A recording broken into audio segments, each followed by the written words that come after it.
going on, everybody? Welcome back to TTP Ravens Media. We've been waiting. We've been waiting for weeks. We've been waiting for over a year, actually, to watch Lamar Jackson in a playoff game again, to get our redemption, to shut the critics up, to try and get that Super Bowl. And Joshua, you mentioned it earlier. I mean, like the nerve, you feel it. You feel it as a Ravens fan, and that doesn't mean like it's a bad thing, like we're worried they're gonna lose. It's just like, it reminds me of, obviously it's not at that level, but it reminds Yeah. me of, being on the bus going to an away game, right? Like in high Oh school yeah. sports and things Oh like yeah. that. Like you're like, it's time. Like your body knows it's time. You're like everything. And that doesn't mean you're going to sleep poorly or anything like that. Some people sleep poorly before a game day. That's when I sleep the best. I'm ready for this game. I can't wait for this game. And I know everybody in the comment section down below agrees with me. But Joshua, what are you feeling today? How you doing? Oh man. Ravens Flock, Ravens Nation, man. TTB family. I'm glad y'all in here with us, man. But let's talk about it, man. This bring me back, like you said, high school. When it came to my senior year, we were. I know high school and NFL is different, but the way they count the Ravens out, when I played at St. Francis Academy, they counted us out too, McConnell. I'm talking about the school that we was playing against. They already had in their local newspaper that they won the championship. I said, damn, did they play us that Friday? The Friday already passed and we missed it? What happened? That's what's going on now with the media. That's how the story is. CJ Stroud and this team, came this miraculous became this miraculous team. They've been rolling. They can't be stopped. They can't be stopped. You got Mr. D'Amico Ryan. Shout out to him in his first year, as the head coach of the Texans, and they doing this thing. Shout out to CJ Stroud. Even Lamar gave him praise. Say, hey man, he played better than me my rookie year in my first playoff game. In all honesty, it did. He had the only difference. CJ Stroud had an organization, a coaching staff that believed him versus a coaching staff when he was a rookie, they wasn't expecting to play him, and then when they did play him, they didn't want to make no adjustments. So shout out to Nick Wright. I love what Nick Wright said. I don't know if you caught it, McConnell. They he trusts CJ Stroud more than he trusts Lamar Jackson. Uncle Shay and Ocho, they said the same thing about about Jalen Hurts and Dallas Goedert damn near beat him up on the sideline against that in that Buccaneers game. So you know what? I love all the hate. I love the doubters. I love the fact that they want us to fly under the radar. I love it because I want this team to fly under the radar. I want them to stay laser and focused. So the way I'm feeling good, man. I like before we got on, man. I got some good rest, you know. But I knew because I knew what today was. Today is the day of reckoning. Today is the day we wake up and we smell blood in the water. We go take what's ours. And then this year the championship, that Super Bowl championship, that's what's ours. I gotta say it. Like this team is set up to be a Super Bowl team. We already knew we was a contender. And the crazy, what the other crazy thing is about it during the week when they interviewed Lamar. I don't know if you've seen that either, McConnell. Is they asked him, "Hey, do you think this offense could put up 20 points against the Texans?" And you see the grin and smirk on his face, like, absolutely, 1,000%. We only been seeing a smidgen. We only probably been seeing a surface level of what this offense can truly do. So y'all better look out. Yeah. I mean, I think they're locked in. The fans are locked in. M&T Bank Stadium is going to be locked in. It's going to be a really exciting match. There's definitely going to be nerves. This is a young football team at a lot of spots. Obviously, we do have some great bets, but in terms of pass catchers, Mark Andrews, the playoff guy, the check guy, he's not here. Obviously, we have Odell Beckham Jr., known postseason great performer. So it's great to have him. But your other top wide receivers, Zay Flowers, this is his first ever postseason game. And it's not like he was playing college football at the University of Alabama, the University of Georgia, one of these programs where you're playing in SEC championships. Mm-hmm. He was playing on a bummy Boston College team with poor quarterback. Like they were not in like crazy big games. Now I'm sure in high school he was, but you start getting to the NFL and you start needing to play And I said Andrews as a postseason player is like he's played in the postseason a lot. I'm not saying he's a postseason clutch player. He's actually kind of struggled in the postseason, if we're being honest. Sure. But he at least has the experience. This is Likely's. Now, technically, Likely has played in a postseason game. I don't count the Snoop game. I don't care. I don't care about postseason experience when your quarterback is Snoop Huntley. All right. Yeah. Joshua, I play mud squads all the time with my buddies. You know what I do inside the 5-yard line? I scream Snoop and I dive every single time. Every single time. In honor of the playoff game that didn't happen. I yell Snoop. I'm at the 3-yard line. I'm like, Snoop. I get an animation. I jump over everybody. And I'm like, that's what he was trying to do. He had the vision. We don't got that. Man. We don't got that. We got Todd Monken calling plays, which means no QB sneaks. And that means that I think he's going to get in his bag. And he's been in the big games. Harbaugh's been in the big games. Mike McDonald has been in the big games. That's what's beneficial, right? Mike McDonald, I believe, was in a national championship when he was coaching back at Georgia. I think they lost to Alabama when he was the linebackers coach at Georgia. And then obviously he's been in playoff games with the Ravens. I don't believe Michigan made the college football playoff. They might have. Actually, they did make the college football playoff with him. And then obviously John Harbaugh, he won a Super Bowl.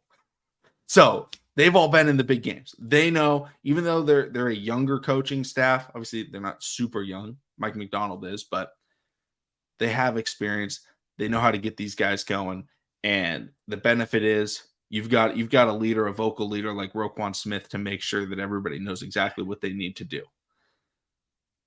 I mean, I wish they could, broadcast what they are saying in the locker room right now on the field, because I guarantee that is some emotional. This is going to be an emotional football team that is ready to flip the narrative, because for some reason they continue to get doubted. And I understand they're huge favorites in this game, but the national media is still talking about it like, oh man, I don't know. Like I'm just worrisome. Like I don't really think. And it's like, we saw that against the Seattle Seahawks earlier in the year. We especially saw that against the Detroit Lions early in the year. And it was like, oh man, but this Lions team's really hot. And it was like, dude, if you watched the Ravens, look how good they are. They go out there and they smack them. And then right after they smack them, they play the Seattle Seahawks. And Seahawks fans are all like, we're a top defense. We're really hot. And I'm like, dude, you said the same thing as the Lions fans said. They're like, we're not the Lions, though. We smacked them too. Fast forward. We come off the bye, we play the Rams. And a lot of people looked at that Rams games as like something to look past. That was a really good Rams football team. Hard-fought game, still get the win. Go on the road, I believe, to Jacksonville. Monday Night Football. It was like, Jaguars are really hot right now. Like, Ravens just kind of strong. It's like, God, it's cool. Where's the faith in the Ravens? Then you obviously play the 49ers, and everyone's like, this game's in San Francisco. Yeah. It's over. We're like, we're not going to give us a chance? Beat the brakes off the Niners. Beat the brakes off the Dolphins right after. And then all of a sudden we rest our starters against the Steelers and lose, and everyone just like is like, well, the Ravens, they haven't played in a little bit. I'm like, okay, sure. The crazy thing is, I think we talked about it earlier in the season. That back end of the schedule is going to be the true test if this team is fit to be a real playoff contender. McConnell, I think they answered the call. I know everybody can say, oh yeah, we're regular season champs and all that. By all means, you can say that. You can bring up Lamar Jackson's record in the postseason of 1-4, 1-4, 1-3. But we can also talk about what actually transpired amongst those games that led to this to that record. Because a lot of people always want to bring up his record, but don't talk about the whole game. Like Lamar Jackson was the whole fault of these teams losing. Because if you really go back to it, that NFL MVP season, we keep on saying it. 7 of those catches, 3 could have been possibly touchdowns. That could have changed the narrative. If you did not start a hurt Mark Ingram in the Bills game and still continue with the running game. So I think before that game, correct me if I'm wrong, I think we did play the Steelers. I don't know when, but it was towards later of the season. And Gus Edwards ran for maybe about 120 yards. That was when Gus was still young. Yeah. Granted, Gus still does what he do, but his legs were a little younger under him. And even when Mark Ingram got hurt against that Bills game, you didn't use Gus. You only used Gus, I believe, only 3 times in that Bills game, and you just kept on passing it. And let's not forget the center. He kept on oversnapping the goddamn ball over Lamar Jackson's head. Granted, yes, Lamar threw a pick. His fingers was cut. And they did not sit his behind down. So that's what I'm saying. If you're going to talk about his record, talk about everything that played into this record of Lamar Jackson. Lamar Jackson is only one man. Yes, he is you can say he's the face of the Baltimore Ravens. You can truly say that. But y'all keep on creating this narrative like it was all him. And let's also talk about when we were the number 1 seed too. My team was out there shagging and dragging. They was out there eating old girls' pudding, and they try to, and then fans. The fans are terrible. I will say it right now. Y'all blamed old girls' pudding for the reason that the boys lost. No, Derrick Henry came in there and did what Derrick Henry did. He ran up and down the damn field, and he threw Earl Thomas around like a rag doll, and everybody played scared like they didn't want to hold him down. So come on, y'all. Lamar is back. Lamar is locked in. He want this more than ever. Even in the off season, y'all want to try to tell me that this man was not worth $250 million because he didn't have an agent? Man, come on, man. Come on. Stop this, y'all. Joshua, do they blame LeBron James for losing to the Warriors with Kevin Durant? Nah. No, they do not. No. Why? Because LeBron was balling. LeBron was putting up numbers. But you know what? He didn't have, the team around him. The coaching staff was kind of poor. And the team he faced ended up being really good. The Golden State Warriors with Kevin Durant. That was unreal. Anytime you have that big three with KD, come on now. Like Lamar Jackson against the Titans had 500 yards of offense and had 8 drops. Like, yeah, they lost. We're not blaming him. Like he didn't even play like a great game, but it was like he doesn't look bad. It was the issue with that game was it was his first playoff game after the Chargers playoff game where he looked atrocious for 3 quarters because remember the Ravens offensive coordinator like refused to use Lamar. Like that was like his whole strategy. He was like, yeah, we're not gonna like let Lamar, and he was like, what are we doing? He's like, we're just gonna run like pistol bunch hard play action to tight ends. We're like, what? Well, let's really speak about it because Lamar came in and beat the Chargers during the regular season so we can make it to the playoffs. And then when we got to the playoffs, they do? They ran damn near 4 corners to stop him, and they didn't even let the man pass the ball. I mean, Morty, was it Morty Wig at that time? I think it was Marty. Yeah, and they did. And that, and I truly believe in my heart of heart, the OC, even Joe Flacco, they had some resentment towards Lamar Jackson. Ozzie Newsome, and I've been thinking about this. McConnell. Tell me what you think about that. I know Ozzie Newsome. He dropped the mic when he picked up Lamar back in the end of the first round. But I don't think that they thought this quarterback was going to be who he is. We have picked up quarterbacks before in the draft that's been, that's had all the accolades in college. Troy Smith, Tyrod Taylor, that we actually drafted. And, we never heard of Troy Smith no more. Eventually, I don't know if it was like an injury or whatever the case may have been, but he eventually was out the NFL. Tyrod Taylor been bouncing around, was a great backup. I feel like, is a decent backup QB. But I don't think they thought he was going to rise up to the occasion and be who he is and deliver the way he's been delivering. I truly believe that. I don't think, when you get guys as great as Lamar, as Patrick Mahomes, I think those are the only 2 in the NFL right now because I think they're the only 2 that are going to have 2 MVPs after this year of current active players other than Rodgers, obviously. But Rodgers was Rodgers is fucking 55 years old, so that doesn't really count. But when you draft a guy like that, I don't care if it's Peyton Manning at first overall. I don't care if it's Tom Brady at 199. You don't like as great as you expect them to potentially be, you still don't even think. Like they still surpass it, right?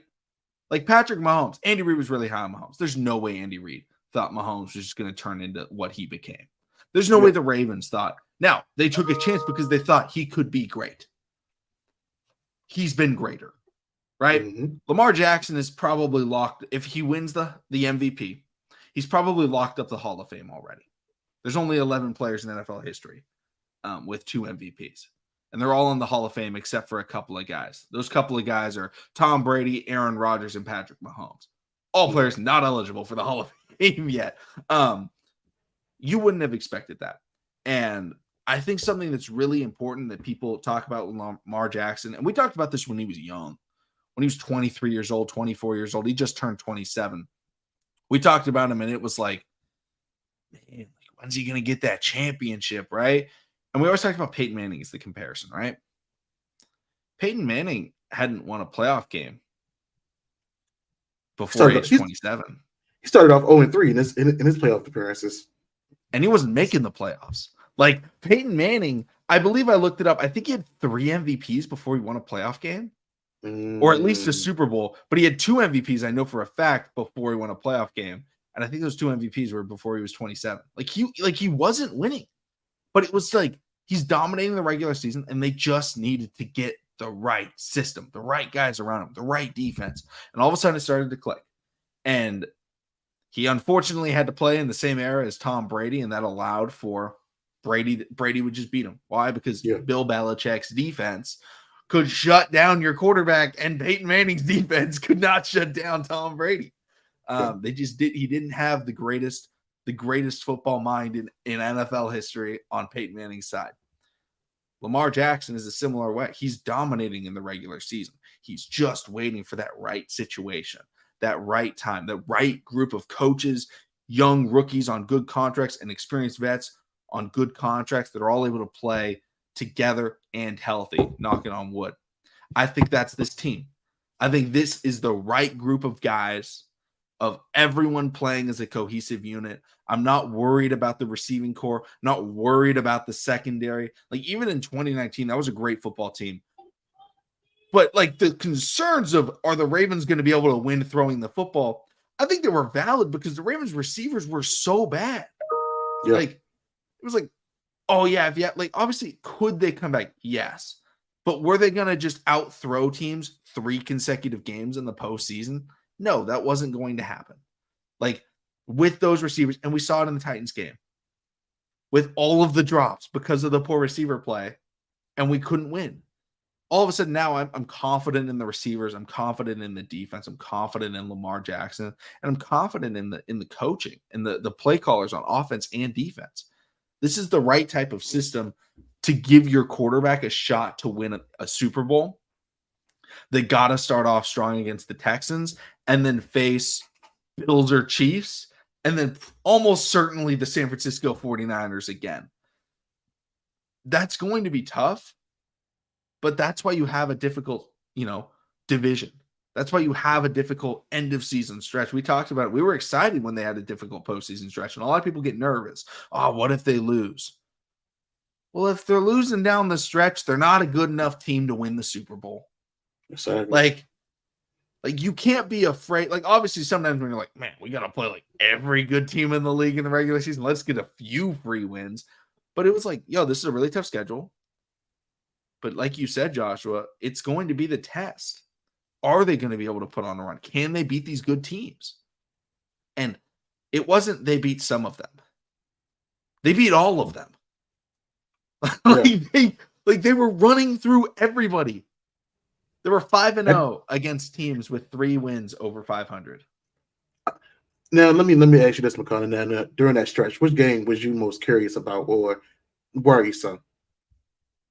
I got to go with the Niners. I think that was the best team in the NFL at that point.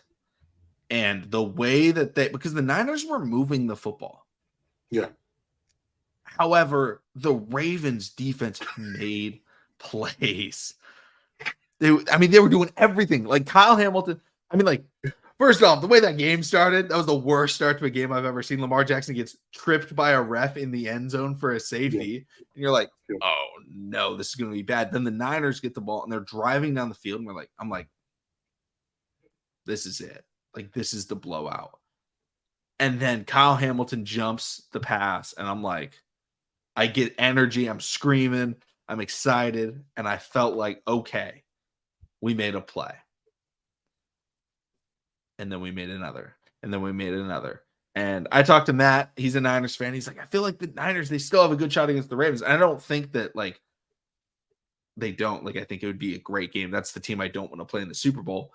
But the Ravens are an opportunistic defense. They play to keep the defense on the field so that they can make an even bigger play. They let up yards. Like, the Browns defense was way better in letting up yards. But the Browns defense was atrocious in the red zone. I think they were the worst defense or bottom 5 red zone defense in the NFL. Yeah. The Ravens are an incredible red zone defense because that's when the field shrinks and the quarterbacks have to make difficult plays. And that's when guys like Geno Stone jump passes. That's when guys like Kyle Hamilton jump passes. That's when guys like Jadeveon Clowney are able to get enough time to get the sack. So I think that Niners game was the one where I was looking at. I circled that at the beginning of the year. I circled it especially after the bye, and I circled it that week. Was it? That was the regular season Super Bowl. Man, I think we was on the same page. I've been said, hey, this Ravens 49ers game, this could be the possible, prelude to the end of the season. This could be the Super Bowl, situation. Then you had, Cam Newton talking about game changers, game managers, all the media outlets spewing. You had Debo Samuels did give us respect, before the game, before they played us and things like that. And then, after the game, he pretty much tried to say it was a fluke. So, hey man, yeah, y'all are a dangerous team, but I want y'all again because I don't like that talk. Take your L on the chin like a man. Keep it moving.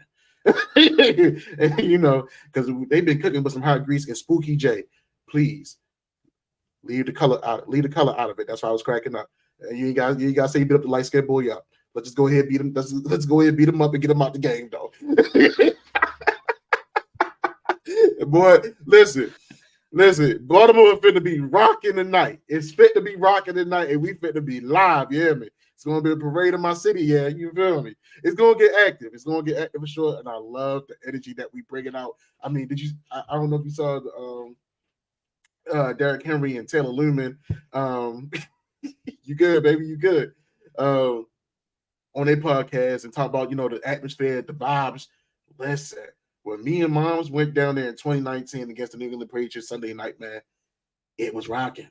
I don't know who the guy name is with his shirt off, and he be doing a lot of stuff like that. But I know he's gonna be in attendance, man. We if you're from Baltimore and you done been to high school, college games, you always got that guy that act like he's fighting and talk about we ain't done yet. This Ravens team got a whole lot of fight, and it's not just no buck. They gonna bring it. I don't know if you saw Roquan Smith fit today with the cowboy hat. I don't know if he's fit to wrangle up some pigs or some hogs, whatever the case may be. But listen, I'm all for it because these men that's playing, that's in this purple and black, they have a charisma about them. They got a level of tenacity about them. It can be so. It represents what Baltimore is. I mean, we one of them. I ain't gonna say grimy, but we one of them cities like we know what it means to fight. We know what it means to have our backs against the wall, and we know how to bounce back. We got a quarterback that represents Baltimore in a way that we all respect it. He's the Omar from the Wire. When you see Lamar Jackson, when they blow it, they get the whistling. Hey, it's time to get in. It's time to duck because Omar coming down the street. It's time to get out the way because Lamar and company, they about to make things happen. So I love I love what they're doing. I love how lasered and focused, Lamar is. I mean, granted, he's having fun, but to see him so locked in this year, man, this is a scary sight. It's almost like when it's like when Tom Brady, when the Patriots used to be down in the Super Bowl. Matter of fact, Atlanta when they played against Atlanta that year, and they was down real bad, and Tom was on the sideline like, okay. He probably threw his helmet. He probably threw his helmet down too. Probably popped the earplug and all that. But he said, okay. He mad as hell. What did he do that second half? Tore their behinds up.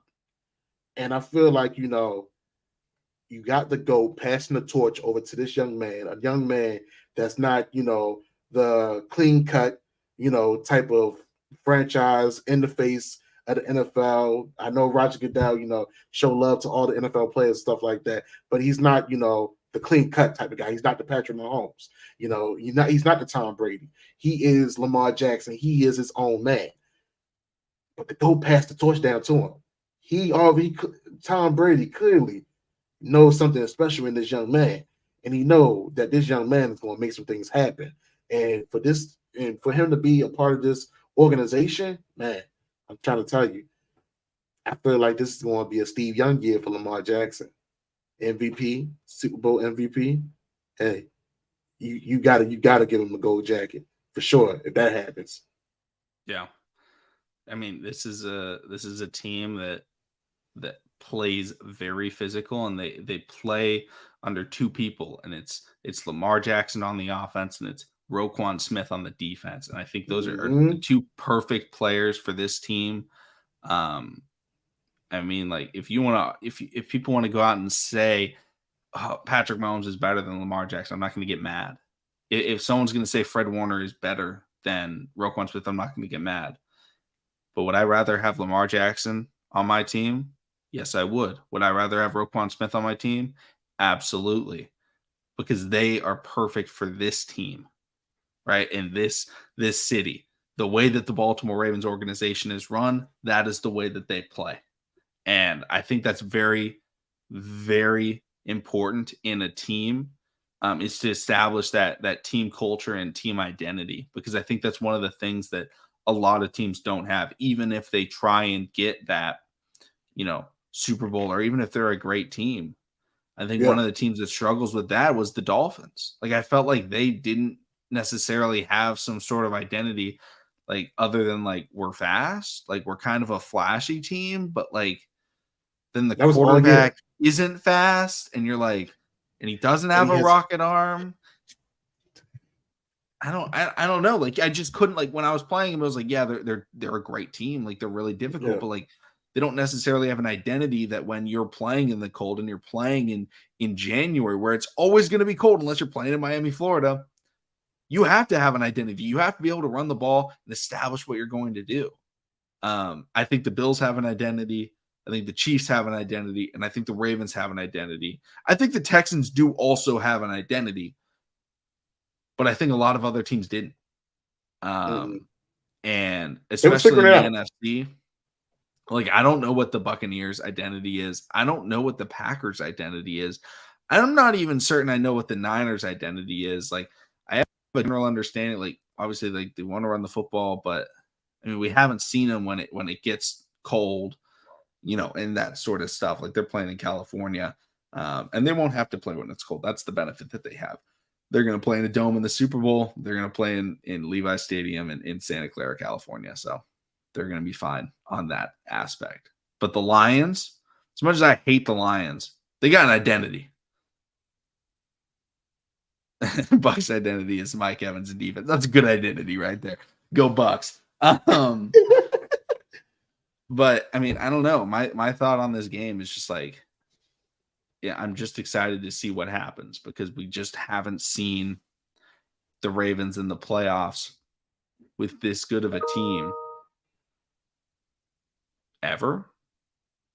I mean, obviously, if they don't win the Super Bowl, they're not going to be considered that. But if they do win the Super Bowl, it's probably going to be considered the best Ravens team of all time. Because you look at the Ravens' 2 Super Bowl teams, like they didn't win the division. They were wild card teams. Yeah. Like, as great as the 2000s Ravens was, the greatest defense of all time, they were a wild card team because their offense was trash. like the defense was so good that they carried them, but like the Ravens' identity has always been the same. It's gonna be physical defense, and it's gonna be running the football. I want to see them do that tonight. No, for sure, man. McConnell, show the TTB bucket for the one time for the family. People like the bucket. Shit, I drooped down on me. I'm back, y'all. Feeling taller again. Oh man, listen. I just don't know, man. I just don't know. Like, I'm excited, man. Like, it make me want to get out there, just throw a block out there for them, man. Because me, I'm gonna just hit the brother. I'm gonna hit a brother in the knee all damn night. I'm gonna make him stop moving. That's the type of player I was, man. I ain't kidding, man. If I knew you was good, man, we gonna take you out one way or another. You know, I know they don't do bounties and stuff like that no more. We're not saying we want a bounty on any other guys, nothing like that. You know, we want everybody to still have a healthy career. We just want them out for the game. That's it. That's all. You know, nothing too serious. You know. I think if anybody wants to know how the Ravens are going to play this game, they go back and they watch Oklahoma, Florida. Hold on now. Are we talking about Major Wright, Florida? We're talking Major Wright. Ooh, that's the mentality we need. That's the mentality we need. Major Wright didn't go to the ball. He knew what he was doing. Yeah. If you guys haven't seen the Swamp, I think it's what's it called? Swamp Gators? I can't remember what they called the Netflix. They did it for Johnny Manziel or whatever, but they also did it for the Florida Gators. I would go watch that team. I would go watch that play. Look up Major Wright hit interview, and he said, I could have gone for the ball, but I wanted to send a message. I wanted to strike fear into that team. That's what the Ravens are going to try and do. He's not trying to injure him. He's trying to go out there and hit him as hard as he can so that they decide, you know what? We're throwing it deep. Do I really want to throw it near Major Wright? Maybe not. You know? Yeah, I want to see Kyle Hamilton. I want to see Roquan Smith. I want to see those guys trying to lay some wood. I want to see Trenton Simpson get some run. Ooh. Try and hit somebody. Patrick Queen, he can hit people. I don't need to see Geno Stone. I don't need to see the corners try and level people. They're cornerbacks. But the big guys, yeah, I want to see them try and take guys out. And not take them out with injuries. Take them out by hitting them so hard in a legal way that they fall on their back and they're like, dude, I don't want to be out here. Yeah, they call Power 24, Power 23, whatever. Say, hey man, we want to no, I ain't running that. That's what we want. Hit them to the damn point where if they number get called again, they're gonna say, hey man, you sure we want to run that play? Because I don't want to run that play. Can we get something else? I want guys to be upset if they come off the bench. Like, hey, Dameon Pierce, get in the game. And he's like, oh. I know people have been in those types of games, whatever sport it is, whether it's basketball and you're trying to guard some guy that's just so good. And you're just like, they're like, go in the game. And he's like, great on defense. You're like, oh, this is going to be awful. Sometimes you just know. Like, I'm gonna get cooked right now. Did you see what is it? Aaron Bates, Jalen Collins, is it I think Carlos or King Dunlap? They got a podcast. And they interviewed Rashad Mendenhall. And Rashad Mendenhall, he said his rookie year, he ran the ball to the outside. Ray Lewis caught him, this, that, and the other. And Ray said, listen, I'm gonna be here all night. And Rashad responded, I try not to say too much. I ain't want to piss him off too bad. But he was like, the next play, the next down, it was a power play. And he said, as a running back, that's when you find out if you're a real man or not in the NFL. That's your welcome to the NFL if you can run over the best linebacker. So he said, hey, snap the ball. Rashad got it. He tried to lay his shoulder down. And Ray Lewis met him, wrapped him up, got him out of there.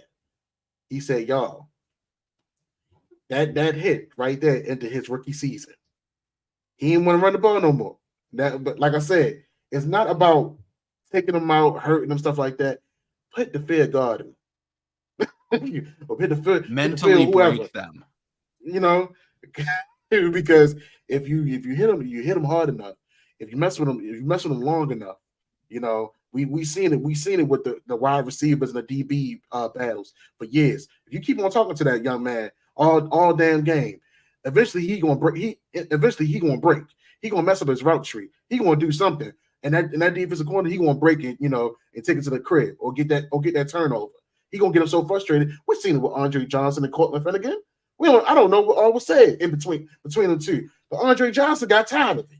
You got true menace out there, and that's what this Ravens defense. I feel like all around it's going to be a menace. But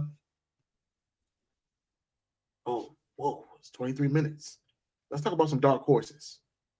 Who you got on the offense? That's going to be a possible dark horse. Big play bait. Big play bait. Rashad Bateman. We drafted him in the first round, and people have doubted him. They have looked at his game, and they've said, I don't really want him on the team anymore. Yeah. Listen, I like Bate. I think Bate with Zay Flowers and another solid receiver like Odell. Odell may retire after this year. If he doesn't, I'd love him back. I think that's a really solid trio of all guys that do different things really, really well.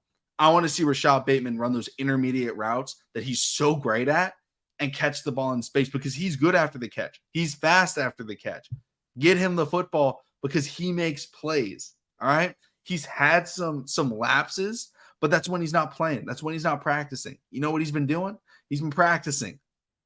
And when he's practicing, and this isn't like, oh man, like he's not good, he needs to practice. It's like, it's just a routine. When he's in routine and he's practicing with Lamar, he seems to play very, very well. It's when he misses the entire week and then he steps into the game, he struggles, right? Some guys can do that. Some guys struggle when they don't get to practice all week. I remember Aaron Rodgers, his last year in Green Bay, I don't think he practiced the final 7 weeks of the season. He had like a broken left foot or whatever it was, or broken toe, and he just didn't practice. He's questionable every week. And he'd show up game day, he's like, let's do it. And he would light him up. I think he won the MVP. We're not doing that. Bateman's practicing. I think Bateman is a definite dark horse. Is somebody that people forget about. But guys, this guy was a first-round pick, and he has looked good in a lot of times. This isn't a guy like Brashad Perriman where it's like, oh man, he's looking really bad. Bateman makes plays. Bateman has big plays all the time. Hey man, listen. I think we was really high on Rashad Bateman. I definitely feel like Rashad Bateman could be that game changer and difference maker, especially with Stingley, possibly guarding Zay Flowers and or either Odell Beckham Jr. I don't know who the other corner is, but I'm not going to take anything away from that guy. But I don't think they're going to be ready for what a Rashad Bateman can bring to this offense. And like you said, once Rashad Bateman gets the reps, and honestly, Rashad Bateman is his own hardest critic, and he's shown that, hey, trust me, man. And when we have trusted him, he's gone back and fought for the ball. He made himself available. Things of that nature. He's done the little intangible things to make himself a better player. He's not a Miles Boykins, y'all. He's not a Miles Boykins at all. He makes himself available. He still keeps on working at it, But right now, I'm gonna go in the backfield, McConnell. I know everybody's happy for Dalvin Cook coming to the Baltimore Ravens. That Florida connection. I love the move for Dalvin Cook because honestly, I wasn't sold on that Melvin Gordon pickup. I still wasn't sold on that pickup, even when we saw him, get in against that Miami game. Like I don't know what the hell he was doing. But my guy, I'm going with Justice Hill. I know I talk about him real bad, man. But we need that speedster. Honestly, that change of back pace, that change of pace back. We're gonna need that speed guy. Without Keaton Mitchell right now, we're gonna need him to run north and south, run hard, catch the ball out the backfield, and make some things happen. I think Justice Hill can do that. So he's been showing flashes. He's been showing a lot of flashes that he can do what he used to do at Oklahoma State. I mean, that's what we picked you up for. I mean, granted, it took you damn near 4 or 5 years to start running north and south in the NFL, but hey, this is the best time to do it. This is the playoffs, baby. And if I don't know if he's up for contract or whatever the case may be. If he is, this is the best time to showcase his skills to not only us, but also every other team that's going to be watching this game as well, that may need a running back in the upcoming future for the upcoming season. I think Justice Hill's a great option. I think he's somebody that has been that guy in the beginning of games, the first half of games, when teams are like, man, we got to prep for Gus Edwards, because Gus Edwards down the stretch of the game is the one that totes the rock. He's the one that wears out the defense. But Justice Hill gets in the game, and he's been explosive throughout this entire season. Now, make sure he holds on to the rock. He's had some fumbles. He's a lot better than Melvin Gordon at it. But as long as he holds on to that rock, I'm very fine with giving giving Justice Hill a steady dose of handoffs. Like, I'm fine with him being RB1 this game, other than, short situations, goal line, red zone. Obviously, use Gus, use Dalvin Cook in those situations. But, 2nd and 1, I like Justice Hill out there as a screen pass option. We saw him in the Dolphins game on like 3rd and 16. Yeah. Or something like that. He just takes the little screen pass. He Ray Rices himself all the way up the left side and gets a big first down. And he caught a big touchdown and caught another pass, I believe it was, but then they called it back because of an offensive pass interference or illegal contact, or maybe it was holding, whatever it was. But like, he was doing good on the wheel routes. I like those because he's somebody that's forgotten about in this Ravens offense. But on the defensive side of the ball, I think somebody under the radar to watch out for. I'm going to go with Travis Jones. Okay, I like that. I think Travis Jones has done a really good job when he's gotten snaps at getting big hits, stopping the run, as well as just stepping in and like continuing to get pressure. Right when Madubuike needs rest, because obviously we also have Michael Pierce. He's in on run stopping downs. And I think Michael Pierce is going to be huge as well. But I think Travis Jones coming in is like fresh legs, fresh moves. If he can get some pressures, get maybe even a sack, that's going to be huge. And he's going to be the last guy the offensive line is thinking about rushing the passer is going to be Travis Jones. McConnell, when we drafted Travis Jones, we talked about his ability to contribute on the defensive line. We talked about how he could have went to a big Power 5 school, but he ended up going to UConn. And we talked about how he can be put on any technique on that defensive line, and he's such an interchangeable piece at damn near 340 something pounds. And the dude is light on his feet. He's light on his feet, and he hits you with all the weight. He gonna make you feel it. I think I'm gonna stay on that defensive line, man. And I know I've been giving that young man grief because he's been talking about how many sacks he want. But the older guys they've been showing out more than him. But I'm gonna rock with the guy. I'm gonna rock with Mr. Jason Adafio-Way. I feel like he's gonna be another young man, that definitely makes his presence known. I feel like he's someone that's been, under the radar because Calvin, what we've been hearing on the outside, Kyle Van Noy, Jadeveon Clowney, and everybody else. You haven't really been hearing about Adafio-Way. No, we know he's not the polished defensive end, and unfortunately, we knew that he was a project. We knew that he was a project, and he said he wants more for himself. Obviously, Ravens fans, including myself, I want more for him too. I'm fine with 5 sacks this season. And I feel like, today, use that bull rush, use that speed, and get up the field. Contain like you've never contained before. This is not that Penn State team where you did enough for everybody else to eat. This is your time in the postseason, in the playoffs, to work out in the best way you can possible to eat for yourself. Defense is meant for you to be greedy. When you're at a buffet, it's all about how many plates you can eat. I don't care how full you is. If you still can go, keep on going. So I'm gonna need a Duffy. I don't care how tired he is. I don't care how banged up he is. If he's still hungry to get at the CJ Stroud, to beat down on Devin Singletary, to even jam up Schultz before he makes his run his route, do that because they're going. If you in there, they may possibly come your way and make you seem like you're the weakest link. And if you know you ain't the weakest link, you go out there and dominate. So I'm gonna go with a Daffy. I like that. I think he's a beast. I think he's done really well in big games for the Ravens so far this year. And his speed and athleticism, him and Clowney, they're rare. Yeah, That like sometimes they just are able to catch guys off guard. We've seen Adafe do it in multiple big games down the stretch where he gets off the line faster than anybody else and gets a pressure, gets a sack. He was crucial in that Dolphins game on defense, and I think this could be another game where like the Texans want to run the ball. Adafe's very good at stopping the run. He's great at setting the edge. So is Clowney. That's one of the things that he was great at in college as well. Like we drafted him as a pass rusher, but we knew at the minimum we get a run stuffing outside linebacker. You know who else was a run stuffing outside linebacker? Matthew Judon. And he developed and was able to become an elite pass rusher. They're working on that with Adafe. They're trying to get him those pass rush moves. He's getting better and better every single game, every single year. And, he's shown out in the big moments. That's typically when he's played his best football. So, I'm definitely looking for Adafe tonight, and obviously Jadeveon Clowney as well. But I think that's a great guy to look out for on the defense, because I think when you're game planning for the Ravens, pass rushers, you think KVN, you think Jadeveon Clowney, you think Justin Madubuike.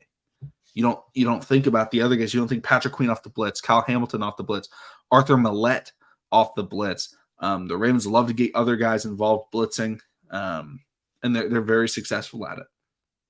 Yes, sir. Yes, sir. I know everybody's worried about, Marlowe, Mark Andrews not playing. McConnell, how you feeling about it, man? We're missing two of our key ingredients to success. I think I'm not too worried about Mark Andrews. I'd rather have him 100% healthy because I really like what Likely has done. Yeah. Marlon, it does suck, but at the same time, like Brandon Stevens I'm not worried about Brandon Stevens being able to play Marlon Humphrey type football, because that's what he does. Like Brandon Stevens is pretty close to Marlon Humphrey in what he does, and that's very surprising, especially coming into this year when we were like, is Brandon Stevens really our number 2 cornerback? Yeah. But he's shown out, and he's shown that, like, hey, there's a reason the Ravens drafted me in the 3rd round. It's because I'm an athlete, and I'm going to work harder than anybody else, and he's done that. Remember when we were watching him his rookie year, and it was like, dude, he's always out of position, but he's making tackle. Like he's breaking off, he's making tackles, he's attacking the football. And it was like, I love the energy, I love the effort. And it's very clear that he's working hard to get better, because he is getting a lot better. And so I'm fine with him playing against the number 1 wide receiver. And then Ronald Darby, he's been really solid this year as well. He's going to be going against that number 2, and then slot corner, whoever we want to slide in different spots. It's obviously going to be playing against like John Mechie, or Robert Woods, whoever's lining up out of the slot. So, I'm not overly worried about it. It does suck missing those guys. I'm not going to say that it doesn't matter, but if we were missing Kyle Hamilton, I think it would have been a lot worse. If we were missing Ronnie Stanley, or if we were missing like Odell Beckham Jr., I think it would have been a lot worse than missing those guys, because we have very, very competent reserves that are able to step up. Oh, also, I know it's been a long time since this young man played, but we're getting Mr. Washington, or Darius Washington, back too for this game. I don't know against DJ Stroud, week 1. I don't know how many snaps he's going to see, but hey, watch out now, y'all. That's a slot option right there. Exactly, man. I mean, like you said, man, this, Marlowe definitely going to be missed, but I'd rather have him in the game against, Rashid Rice, Stephon Diggs, things of that nature. Robert Woods, he has been playing good ball, and I can't take that away from him. But,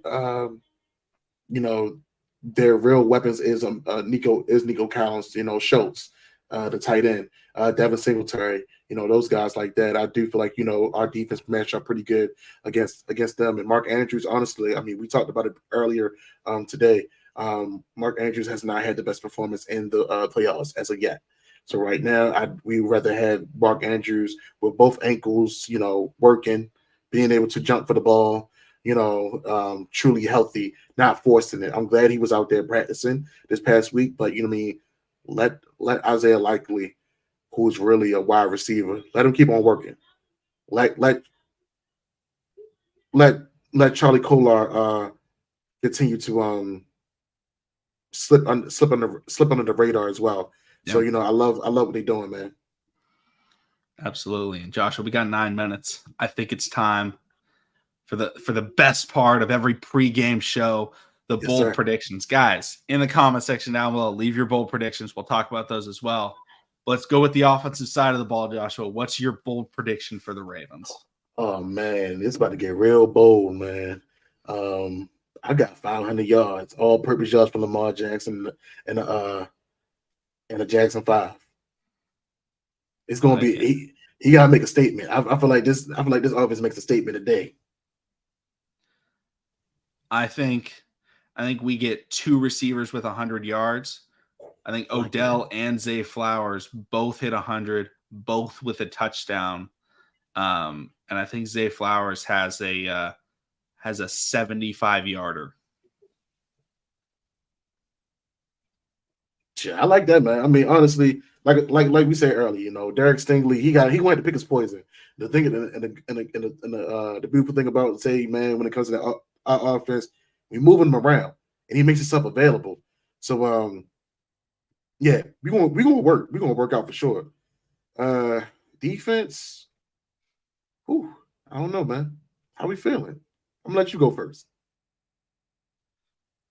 I think we saw it in the playoff game with the greatest defense of all time, the Mm-hmm. leader of that defense in the biggest playoff game. I don't care. The Giants game wasn't the biggest playoff game that year.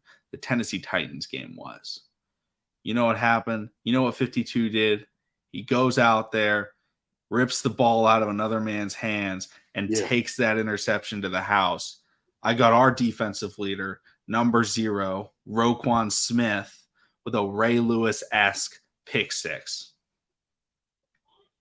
man, I like that, man. Ooh, you know what? I'm gonna go with. I love the way CJ Stroud and company. I love the way they defense, pretty took advantage of Joe Flacco. So you know what? I'm gonna say we take advantage of CJ Stroud. I'm going with 4. I'm going with 4 picks today. And out of those 4 picks, I got Kyle Hamilton getting one and taking it to the crib, man. We love a Kyle Hamilton prediction on the show. Hey, listen And now. Come as on. always, we got to throw out the honorary prediction. Oh, Odell yes. Beckham Jr. touchdown pass. It's happening. It's going to happen at some point. We're attempting a pass with Odell. If it's not Odell, it's Malik Cunningham. I think he's inactive today, unfortunately. Oh, man. Oh, that would have been sick. It would have. Hey, oh man. My gosh. 6 minutes. 6 minutes. 6 minutes. It's getting around that time, y'all. Score under 100 passing yards in 3 quarters. That's getting after him. That's what the Chargers did to Lamar Jackson in his first playoff game. Adafe 3 sacks and Cook is a receiving touchdown and rushing touchdown. I like that one. I like that. The crazy thing about it with Dalvin Cook, do you feel like he's going to have that Kenyon Drake effect? Like, I hope so. He's been game ready. He just had a piss poor offensive line. Excuse me, in New York. So I can see it. And they weren't giving him opportunities. Like Breece Hall's a great back. No, so seriously. This is a change. This is a change of scenery. And that can help with veteran running backs. And the Ravens have been great at picking which veteran running backs they want. Mm-hmm. I'm really excited to see how he performs. All right, man. What we thinking about scores, man? What we thinking about? 34-16. See, I was gonna go about 35-21. So we were around the same. We were around the same. We're around the same. Like we're giving them respect, y'all. We're not saying that that they're a trash team. No, they earned their way into the playoffs. Yeah. They They solidified their spot in the playoffs by beating out the Colts. And when they got into the playoffs, they beat out a strong defense, and everybody was harped on Joe Cool and everything of that nature. But no, man, we give them their respect. We know that they're a good team. We know that they're rolling, and we like this matchup. We do. Yeah. 27-14 from Aiden. Any score where the Ravens win, that's all that matters. So no, for sure. I think that's gonna do it. We're gonna try and go live right after this game, guys. So post-game reaction is gonna be happening instantly. We're not gonna wait. We're gonna get into talking about it and then start previewing the Chiefs game, just talking about how that game went. So guys, make sure to get your popcorn ready. Make sure to get the food ready. Maybe Asmodeus is in here. I don't know. I know he loves the food. If you guys are know people at the bank, text them, tell them they got to be loud. They got to be louder than they think. Yeah. Come on. So it's going to be a lot of fun. I just got one last word to say. If I'm going to leave you guys with one word, it's going to be this word.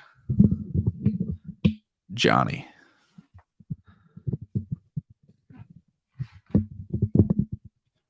That's it. If you don't know, now you know.